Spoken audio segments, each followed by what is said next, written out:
आर्याभिविनय ग्रंथ के प्रथम प्रकाश में प्रथम मंत्र की व्याख्या में महर्षि दयानंद जी ने ईश्वर के बहुत से गुण बताए हैं। उन गुणों पर चर्चा चल रही थी। अगला गुण है सदुपदेशक। सदुपदेशक का अर्थ है सत्य का उपदेश करने वाला।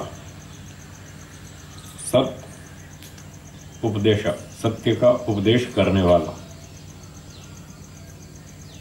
ईश्वर जो भी उपदेश करता है वह सत्य ही होता है,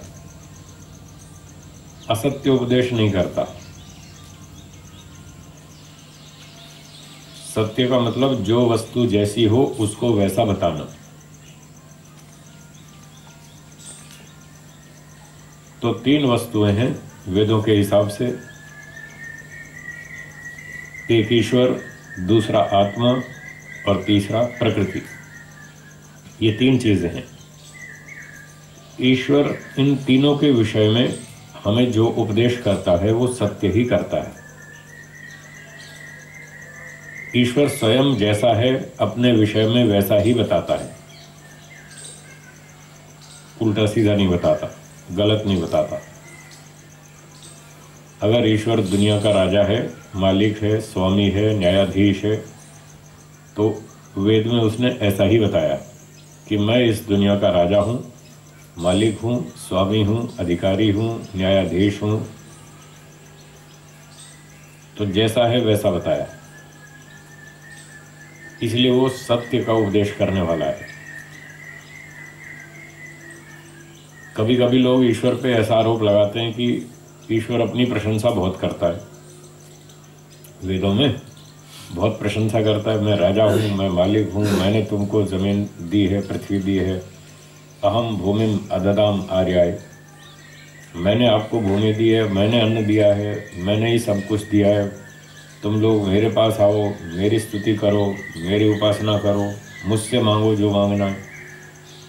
ऐसे ऐसे बहुत सी बातें आती हैं वेदों में, और लोग ये आक्षेप उठाते हैं कि ईश्वर अपनी स्तुति करने को बहुत कहता है। ये तो अच्छी बात नहीं है कि कोई कहे कि तुम मेरी स्तुति करो। जैसे मनुष्यों में कोई कहता है भाई तुम मेरी स्तुति करो, तो उसको अच्छा नहीं मानते। तो जब मनुष्यों को अच्छा नहीं मानते तो ईश्वर भी ऐसी ही बात कर रहा है, तुम मेरी चापलूसी करो, मेरी पूजा करो, मेरे स्थान में और किसी को मत पूजो। तो ऐसे ऐसे आरोप लगाते हैं। तो इसका उत्तर है कि अगर किसी में कोई गुण हो और वो उसको सत्य बताए कि मुझ में ये गुण है, तो इसमें कोई दोष नहीं, कोई आपत्ति नहीं। हाँ, भावना ठीक रहनी चाहिए, इतनी बात ध्यान देने की है। अभिमान की भावना ना हो, किसी को दबाने की इच्छा ना हो, किसी का शोषण करने की इच्छा ना हो। परोपकार की भावना से यदि कोई सच कह रहा है कि मैं विद्वान हूँ, मैं पढ़ा लिखा हूँ, मैं MSc हूँ, मैं PhD हूँ, मैं फलाना हूँ, मैं डॉक्टर हूँ, मैं इंजीनियर हूँ, मैं पायलट हूँ, अभिमान रहित होकर कोई व्यक्ति अपना परिचय देवे तो उसमें कोई आपत्ति नहीं। अब हम एक ऐसी जगह पहुँच गए जहाँ हमें कोई भी नहीं जानता, और लोग पूछेंगे जी आप कहाँ से आए, कौन है, क्या परिचय बताओ। तो हमारा परिचय कौन देगा? हमें ही बताना पड़ेगा कि मैं वहाँ से आया हूँ, मैं वहाँ रहता हूँ, मैं ये काम करता हूँ। वहाँ अपना परिचय स्वयं ही देना पड़ेगा, उसमें कोई दोष नहीं। और जैसा है वैसा बताना है, सच बोलना, झूठ बोलना नहीं।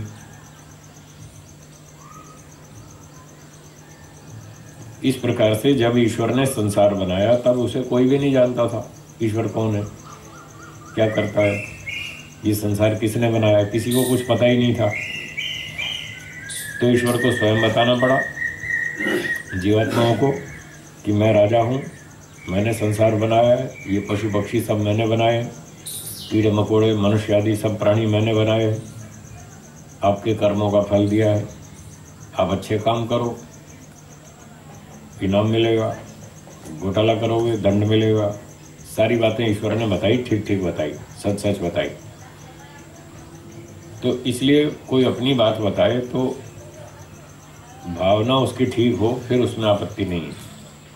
अगर अभिमान की भावना है, किसी को दबाने की भावना है, किसी को ब्लैकमेल करने की भावना है, तो गलत। तो फिर इस तरह से नहीं बताना चाहिए, मैं देख लूँगा, मेरा काम कर, नहीं तो उड़ा दूंगा, ये भावना गलत है, ऐसा नहीं होना चाहिए। तो ईश्वर ऐसा नहीं करता, वो जैसा है वैसा बताता है, न्याय से बताता है, सही बताता है, अच्छी भावना से बताता है, लोगों को सुख देने के लिए, बुराई से बचाने के लिए ईश्वर ये सब उपदेश करता है, और जैसा है वैसा करता है, सत्य उपदेश करता है। तो ईश्वर ने अपने बारे में बताया, बिल्कुल ठीक बताया। फिर हम सब जीवात्माओं के बारे में बताया, हम लोग कैसे हैं और हमारे गुण कर्म स्वभाव कैसे हैं, हम क्या क्या कर सकते हैं, कहाँ कहाँ हमको एक दूसरे से सहयोग देना चाहिए, लेना चाहिए, सावधानी रखनी चाहिए। कोई लाभ भी पहुंचा सकता है, कोई हानि भी पहुंचा सकता है। हर एक की संस्कार, विचार, बुद्धि, कर्म सब अलग अलग है। इसलिए संसार में कोई भी दो व्यक्ति 100% एक जैसे नहीं दिखते। सबके विचार, संस्कार, बुद्धि, कर्म सब अलग अलग है। तो ये सब भी ईश्वर ने हमको बताया, और ये भी बताया कि आपस में मिलकर रहो, संगठन से रहो, तो आपको सुख मिलेगा, शक्ति रहेगी, उसका परिणाम अच्छा आएगा, आप सुख प्राप्त करेंगे, दुखों से आप जीत जाएंगे, आपत्तियों से आप बच जाएंगे यदि आप संगठित रहेंगे। तो यदि आप संगठित नहीं रहेंगे और स्वार्थी बनेंगे, लोभी बनेंगे, क्रोधी बनेंगे, अभिमानी बनेंगे, तो संगठन टूट जाएगा और आपको सुख नहीं मिलेगा, फिर दुख आएगा, आपत्तियाँ आएंगी और आप अपनी रक्षा नहीं कर पाएंगे। तो जीवात्माओं के लिए भी बताया कि जीवात्माएं ऐसी ऐसी हैं और उनको ये करना चाहिए, ऐसा नहीं करना चाहिए, सब बताया, ठीक बताया। जैसा ईश्वर ने वेदों में बताया वैसा हम यदि करते हैं तो हमें परिणाम अच्छा मिलता है, सुखदायक मिलता है। तीसरी बात, प्रकृति के विषय में ईश्वर ने बताया, ये संसार के पदार्थ प्रकृति से बने, ये जड़ पदार्थ हैं, इनमें कोई स्थायी सुख शांति नहीं है, क्षणिक सुख है। कोई भी चीज़ हो थोड़ी देर सुख देगी, फिर खत्म। कोई भी भौतिक वस्तु आपको 100% सुख नहीं दे सकती, हाँ या ना?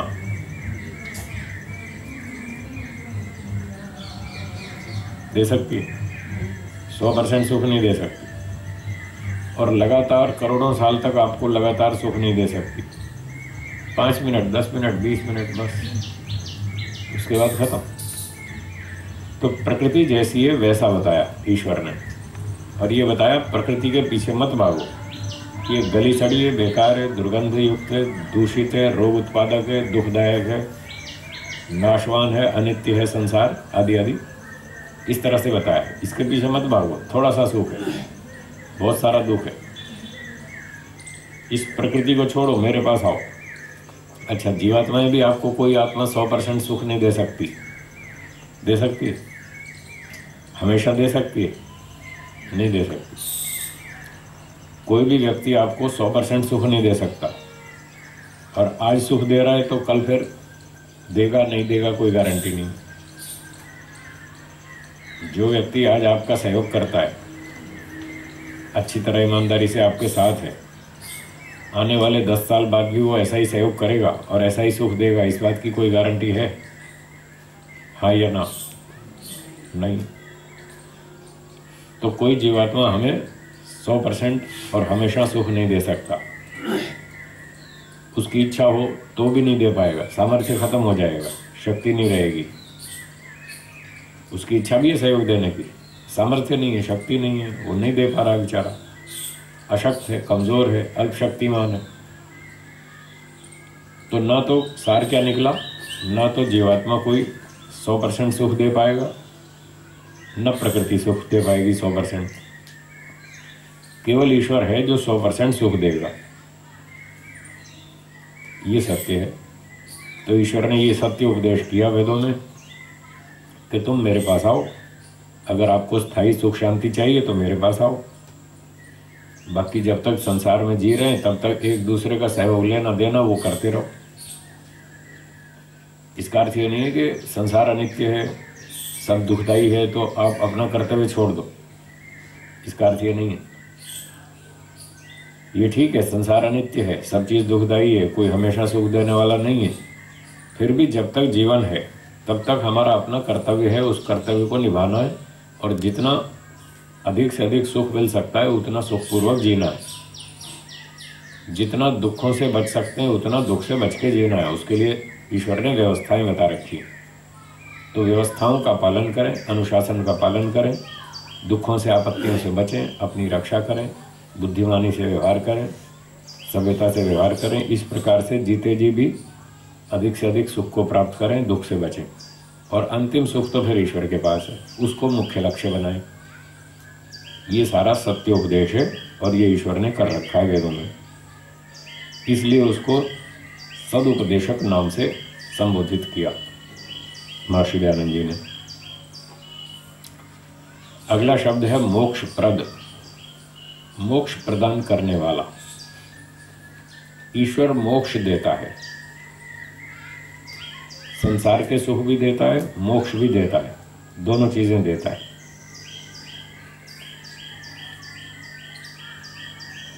अब मोक्ष से बहुत लोगों को डर लगता है,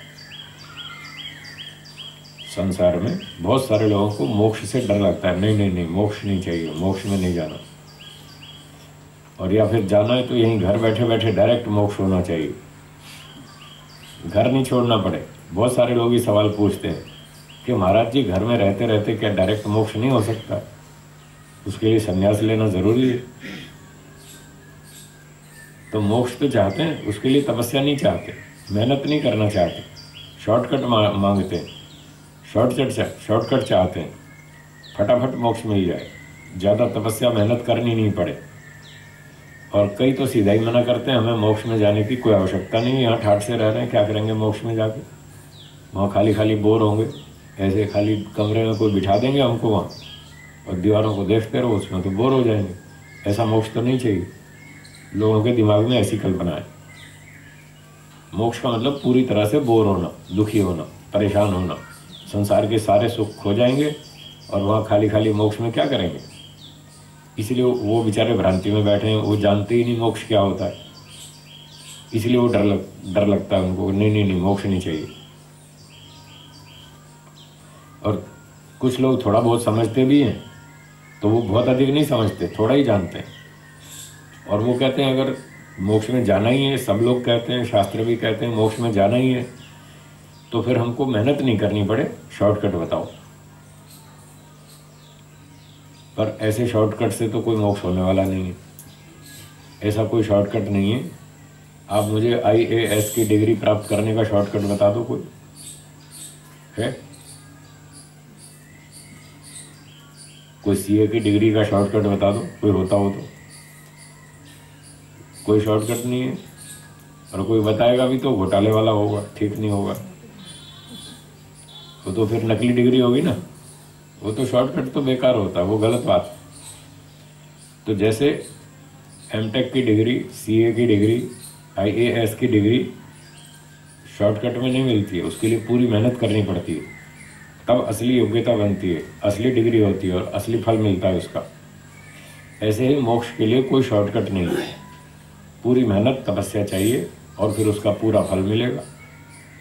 यूँ झूठ बोलकर किसी को बहका देना वो अलग बात है, लोग ऐसे ही बेकार है मोक्ष के नाम पर, हमको पैसे दो हम आपका मोक्ष करा देंगे, 50,000, 1 लाख, 2 लाख, 5 लाख इतना रुपया दो हम आपका मोक्ष करा देंगे। वो तो मूर्ख बनाते हैं लोगों को, ऐसा कोई शॉर्टकट नहीं है। तो मोक्ष बहुत अच्छा है, जब तक मोक्ष समझ में नहीं आया तब तक हमको वो अच्छा नहीं लगता। जब समझ में आ जाएगा ना, फिर आपको खूब अच्छा लगेगा और आप कहेंगे बस मोक्ष ही चाहिए और कुछ नहीं चाहिए, बाकी सब बेकार है, सब दुखदायक है, सब क्षणिक है, सब अनित्य है। तब आपका विचार ऐसा बन जाएगा जब मोक्ष समझ में आ जाएगा। तो मोक्ष का मतलब है 3 बातें। बोलिए। पहली बात, सारे दुखों से छूटना। मोक्ष में पहली बात तो ये है। जीवात्मा सब दुखों से छूट जाएगा, एक भी दुख नहीं आएगा। जो आ जाते हैं ना, भूख प्यास, गर्मी ठंडी सर्दी, जुकाम बुखार, टीबी, कैंसर, आंधी तूफान, बाढ़, भूकंप, सारे दुख समाप्त हो जाएंगे मोक्ष में, एक भी नहीं आएगा। क्योंकि शरीर ही नहीं रहेगा तो दुख कहाँ से आएगा? दुख का कारण ये शरीर, और मोक्ष में ये शरीर रहेगा नहीं तो दुख खत्म हो जाएंगे। और दूसरी बात क्या होगी मोक्ष में? बोलिए। ईश्वर का उत्तम आनंद प्राप्त करना। तो जब शरीर का चक्कर छूट जाएगा, जन्म मरण का चक्र बंद हो जाएगा, ईश्वर से संबंध जुड़ जाएगा, हमारा आत्मा का ईश्वर से संबंध जुड़ जाएगा। और उससे संबंध होने पर ईश्वर का आनंद मिलेगा। ज्ञान, बल, आनंद, न्याय, उत्साह, पता नहीं बहुत सारे गुण हमें प्राप्त होंगे। और बहुत लंबे समय तक, अरबों खरबों वर्षों तक इतना आनंद मिलेगा लगातार। 100% होगा आनंद, बहुत ऊंची क्वालिटी का होगा, जिससे हमारी पूरी इच्छाएं शांत हो जाएंगी, सब इच्छाएं खत्म हो जाएंगी, पूरी तृप्ति हो जाएगी। ऐसा बढ़िया क्वालिटी का आनंद होगा और लगातार मिलेगा। उसमें कोई ब्रेक नहीं है, कोई स्टॉप नहीं है, लगातार मिलेगा। और तीसरी बात, पूरे ब्रह्मांड की सैर करना। बोलिए। ये तीसरी छूट है, एक्स्ट्रा फैसिलिटी। पूरे ब्रह्मांड की सैर करो, देखो, घूमो फिरो, जो भी जाओ, सोलर सिस्टम्स में जाओ, गैलेक्सीज में जाओ, एक तारे में जाओ, दूसरे में जाओ, तीसरे में जाओ, कहीं घूमो, देखो फिरो, जो भी करो, छूट। ये है मोक्ष। इसको ऋषियों ने समझाया, मोक्ष ऐसा होता है, वेदों के अंदर ऐसा मोक्ष बताया गया है। इस मोक्ष को लोग जानते नहीं। अगर ये समझ में आए तो आपकी रुचि निश्चित रूप से बन जाएगी। क्या आप सारे दुखों से छूटना चाहते हैं? हाँ या ना? हाँ। कौन नहीं छूटना चाहता? सब चाहते हैं। दुख से छूटना सब चाहते हैं। कुत्ता, गधा, सांप, बिच्छू, वो भी छूटना चाहते हैं। मनुष्यों की तो बात क्या है। सब पशु पक्षी, कीड़े मकोड़े दुख से छूटना सब चाहते हैं। उनके पास इतनी बुद्धि नहीं है, साधन नहीं है, वो मोक्ष प्राप्त नहीं कर पाएंगे, उस योनि से डायरेक्ट नहीं जा पाएंगे, वो अलग बात है। पर इच्छा तो है उनकी भी, दुख से छूटने की इच्छा उनकी भी है, सबकी है। दुख भोगना कोई नहीं चाहता। इसी तरह से ईश्वर का आनंद प्राप्त करना चाहेंगे आप लोग? हाँ या ना? हाँ, सब चाहते हैं। बढ़िया आनंद मिलेगा, सब चाहते हैं। और ब्रह्मांड की सैर करना भी सब चाहते हैं। लोग यहीं जाते हैं, कुल्लू मनाली घूमने जाते हैं। कोई शिमला जाता है, कोई कश्मीर जाता है, कोई स्विट्जरलैंड घूमने जाता है, कोई कहाँ जाता है। जब यहाँ घूमने की इच्छा दिख रही है तो मोक्ष में भी इच्छा तो रहेगी और वहाँ घूमने की छूट भी है। यहाँ जीते जी तो हम एक धरती पे ही घूम सकते हैं, देश विदेश की यात्रा कर ली बस, और दूसरे लोकांतरों में नहीं जा सकते शरीरधारी होकर। और मोक्ष में तो इतनी बढ़िया छूट है, पूरे ब्रह्मांड में कहीं भी जाओ, सूर्य में जाओ, चंद्रमा में जाओ, तारों में जाओ, समुद्र में जाओ, पर्वत पे जाओ, कहीं जाओ, सब जगह देखो, घूमो फिरो, वहाँ का आनंद लो। क्या क्या घटनाएं हो रही हैं, कैसी कैसी हो रही हैं। जैसे आप कभी कभी टीवी फिल्म में देखते हैं, सीरियल देखते हैं, फिल्म देखते हैं, तो पता चलता है ना कैसे कैसे क्या क्या होता है। वो सारी जानकारी घटनाओं की होती है तो अच्छा लगता है, आनंद आता है। ऐसे ही मोक्ष में खूब घूमने फिरने की छूट है, कोई रोक टोक नहीं है। नो एंट्री का बोर्ड वहाँ पर होता ही नहीं है। वहाँ नो एंट्री का बोर्ड कहीं नहीं है, सब जगह एंट्री, कहीं भी जाओ, सब छूट। तो इतना बढ़िया मोक्ष है, जब समझ में आएगा तो सब चाहेंगे कि हाँ हमें मोक्ष चाहिए। तो ऐसा मोक्ष देने वाला है ईश्वर, इसलिए उसको कहा मोक्ष प्रद, मोक्ष प्रदान करने वाला, मोक्ष देने वाला। और ऐसा मोक्ष कोई नहीं दे सकता, ना प्रकृति दे सकती है, ना जीवात्मा। ऐसा मोक्ष और कोई नहीं दे सकता। और कुल मिला के तीन ही वस्तुएं हैं, ईश्वर, आत्मा और प्रकृति। प्रकृति दे नहीं सकती, आत्मा दे नहीं सकता, केवल ईश्वर दे सकता है, उसके अधिकार में है, उसके कंट्रोल में है, उसके पास है ये, वो दे सकता है। इसलिए हमको ईश्वर की स्तुति, प्रार्थना, उपासना करनी चाहिए, उससे निवेदन करना चाहिए कि हे भगवान, बहुत जन्म ले लिए, संसार देख लिया, बहुत सुख भोग लिए, दुख भी भोग लिए, बहुत झंझट है, अब हमको छुटकारा दो यहाँ से, अब हमको मोक्ष चाहिए। तो इस प्रकार से ईश्वर को मोक्षप्रद स्वीकार करें, उससे प्रार्थना करें और जल्दी से मोक्ष